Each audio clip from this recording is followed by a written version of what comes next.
Bom dia! Louvado seja Deus por mais esse dia, por essa rica oportunidade de amanhecer mais uma vez, de viver, de poder transformar vidas. Hoje é o primeiro dia da campanha Minha Casa é Tua, Jesus. Eu fico feliz por você estar conosco nessa campanha e eu já quero liberar uma palavra de Deus para você. Para Deus não há nada perdido.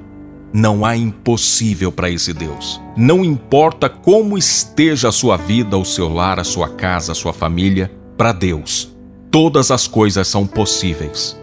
Tem uma coisa que eu preciso dizer e que você precisa prestar muita atenção. Essa é a primeira coisa da nossa campanha. Não adianta declarar, minha casa é tua, Jesus, com a boca e com os atos você demonstrar o contrário. Se a tua casa, o teu coração é de Jesus, então nós não vamos fazer nada sem a direção de Deus. E isso se faz com base na palavra dele. Hoje é segunda-feira, dia 12 de novembro de 2018. Eu sou Ney Santos e é com alegria que eu trago a palavra de hoje. Abra comigo a sua Bíblia, no Evangelho segundo escreveu Lucas, nós vamos ler dos versículos 1 a 6. Entrando em Jericó, atravessava Jesus a cidade. Eis que um homem, chamado Zaqueu, maioral dos publicanos e rico, procurava ver quem era Jesus, mas não podia por causa da multidão, por ser ele de pequena estatura. Então, correndo adiante, subiu a um sicômoro, a fim de vê-lo, porque por ali havia de passar. Quando Jesus chegou àquele lugar, olhando para cima, disse-lhe: Zaqueu, desce depressa, pois me convém ficar hoje em tua casa. Ele desceu a toda a pressa e o recebeu com alegria. Em algumas Bíblias, ao invés de sicômoro, aparece aqui a palavra figueira. Fato é que era uma árvore onde Zaqueu subiu para ver Jesus. Quem era Zaqueu? Quem era esse homem que quis ver Jesus? Esse homem era um coletor de impostos, aquele que coletava os impostos do povo e destinava para Roma. Agora, esse homem, a despeito da sua riqueza, do seu status, do seu poder, da sua autoridade, ele não se sentia feliz, não se sentia completo, lhe faltava algo. Talvez ele tenha passado noites em claro tentando resolver questões do tipo: por que é que eu sinto um vazio na minha vida? Por que é que a minha família não é uma família feliz? Por que eu não tenho paz na minha casa? Por que é que eu vivo angustiado, aflito? Por que é que, a despeito de eu ter comida na mesa, de eu ter conforto, eu não consigo paz, não consigo alegria na alma? Talvez por muitas noites, Zaqueu teve insônia e ficou pensando sobre essas coisas. Fato é que ele ouve dizer de um homem chamado Jesus. E aqui nós temos duas coisas muito importantes a observar. Primeiro, ele ouve dizer que Jesus operava milagres, sinais, maravilhas, tanto é que ele sentiu o desejo de conhecer esse Jesus. Agora, o desejo dele conhecer Jesus talvez não tenha somente sido o fato desse Jesus operar sinais, maravilhas, milagres. Mas esse Jesus, a despeito de ser esta grande personalidade, este grande vulto profético dessa época, ele era alguém que não repelia os pecadores do tipo de Zaqueu. Pelo contrário, ele se sentava à mesa desses pecadores, desses coletores de impostos, tal qual fez com Levi, que não apenas Jesus se sentou à sua mesa, mas o convidou para ser um dos seus seguidores e seguidores dos mais próximos, um dos seus apóstolos, que vem a ser Mateus, o Levi. Talvez essa fama de Jesus despertou em Zaqueu um profundo interesse de conhecer Jesus. Agora hoje, na nossa primeira etapa dessa campanha de oração, Minha Casa é Tua, Jesus, eu quero destacar uma característica de Zaqueu que talvez tenha sido o combustível, talvez tenha sido a mola propulsora para aquele homem subir naquele lugar, naquela figueira, naquele sicômoro, naquela árvore, a fim de ver Jesus. Eu quero destacar uma característica dele e eu quero te perguntar, você tem essa característica? Será que você tem isso na sua vida? Sabe qual é a característica? Ele tinha consciência da sua necessidade de receber Jesus em sua casa, em sua vida, em seu coração. Talvez alguém vai dizer, Ney, mas isso é uma coisa que a maioria das pessoas tem.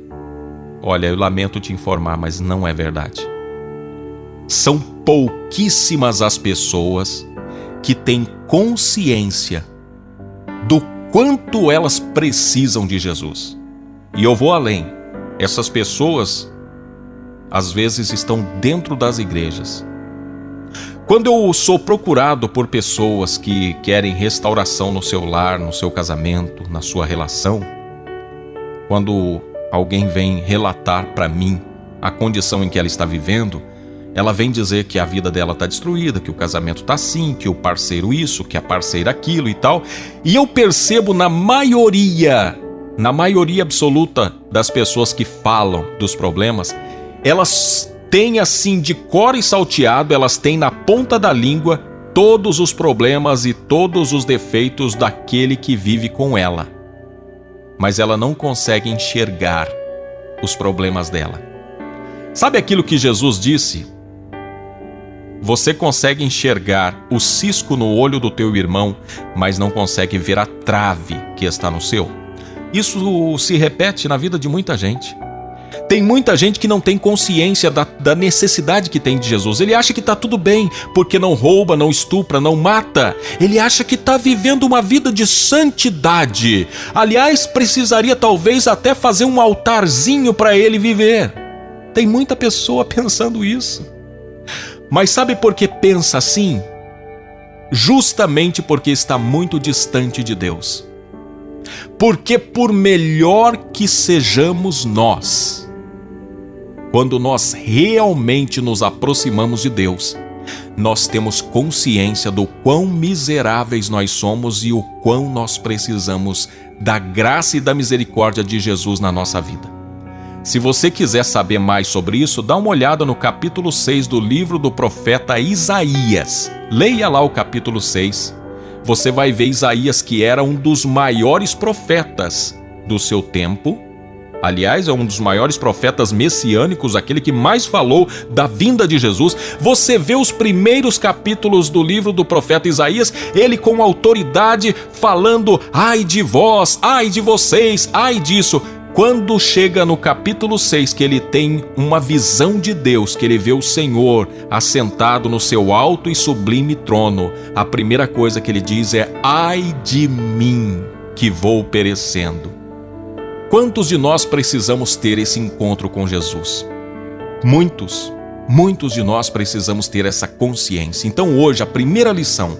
Ao longo da semana nós vamos falar mais sobre as características que levaram Zaqueu a receber Jesus na sua casa e ver a salvação acontecer na sua casa. Hoje eu quero que você grave isso. A primeira das importantes características é ter consciência da sua necessidade de receber Jesus em sua casa e em seu coração. Ei, acorda, faça uma boa reflexão da sua vida, do seu interior. Olhe para aquilo que você fala e aquilo que você faz e veja se você não precisa de Jesus.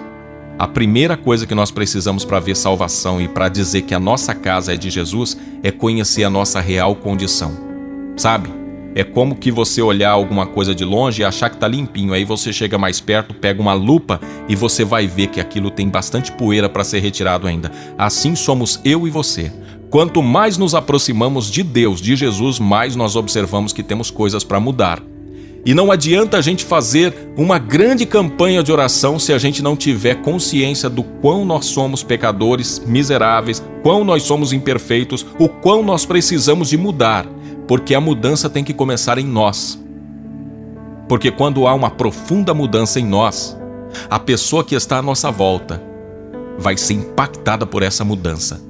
Jesus Cristo vai conseguir falar o coração dela por meio dos nossos atos, do nosso comportamento. Talvez tem pessoas que estão a vida toda gritando e xingando e falando e tentando mudar aquele que vive com ela. Eu vou dizer uma coisa para você. Pare com isso. Pare com todos os gritos, os berros, os sermões, as ladainhas e mude o seu comportamento e você vai ver a transformação. Mas eu sei que tem gente se esforçando para fazer o bem e está se esforçando para ser uma pessoa boa, mas olha, fique tranquilo.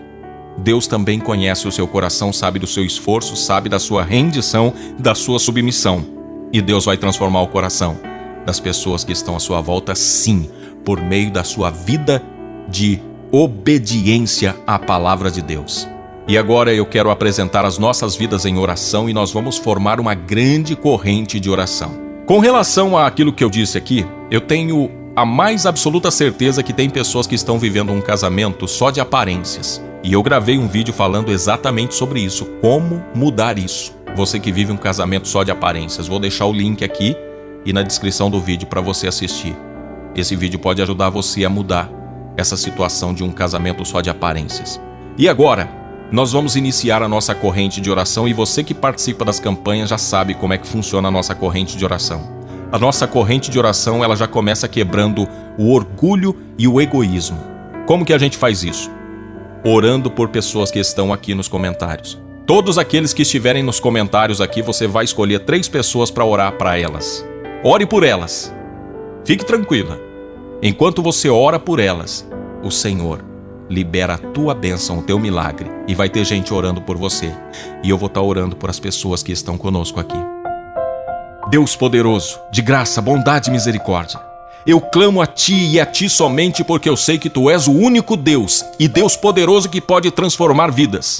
Nós queremos declarar com os nossos lábios: minha casa é Tua, Jesus. Mas nós também queremos demonstrar isso com atos de misericórdia, atos de bondade, atos de transformação, de obediência, de rendição, de submissão.